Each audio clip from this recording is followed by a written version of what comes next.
Wendy's Wizard Sleeve by Hazel Hurst.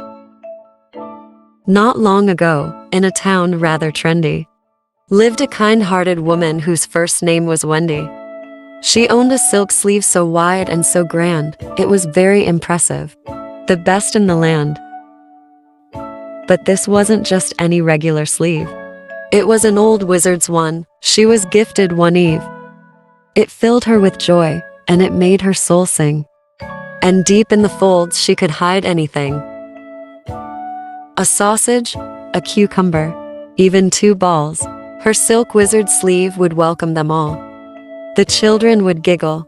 The adults would gasp as she pulled out a cock held tight in her grasp.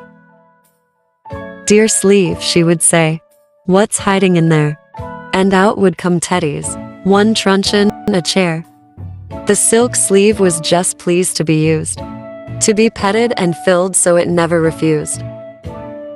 It stretched and it widened to fit one and all. There was even a rumor it stretched to Nepal. Wendy was thrilled with her large wizard sleeve, and all of the items that she could retrieve.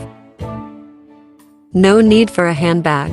Her sleeve was enough to carry with ease all of dear Wendy's stuff, her mobile, her house keys, and all her loose change. Though carrying her laptop did make her walk strange. But her sleeve wasn't always enormous and grand. In fact, some might say her poor sleeve was just bland. Tighter than drum skins or a tin of sardines. Her sleeve was as tight as a hipster's tight jeans. But one afternoon on a hot summer's day, a trip to the seaside, our Wendy did pay. Armed with a towel, a bucket, a spade, and a bright parasol for some much-needed shade. She laid on her towel in the scorching sunlight, foolishly thinking her sleeve was sealed tight. But when she stood up, despite saying a prayer, she realized with horror some sand was in there. She ran to the waves, legs open, eyes wide, dunked her sleeve in the sea and washed the inside. But once it got wet, her sleeve grew and grew. In the blink of an eye it had swallowed her shoe. Wendy was speechless, but it didn't stop there. Her sleeve kept on growing like a freakish nightmare. At last it lay still. Yet Wendy's heart sank to see her dear sleeve all saggy and dank. She gathered her sleeve up and waddled back home.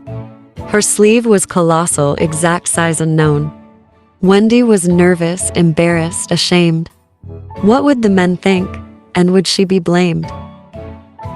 The men in her village could scarcely believe the size and the width and sheer depth of her sleeve. But despite the dimensions, inside it was snug, like being enveloped in a warm, cozy hug. So if you meet Wendy, her sleeve gaping wide, you're in for a treat, so don't try to hide. For her soft wizard sleeve, as precious as pearls, brings pleasure and happiness to all boys and girls.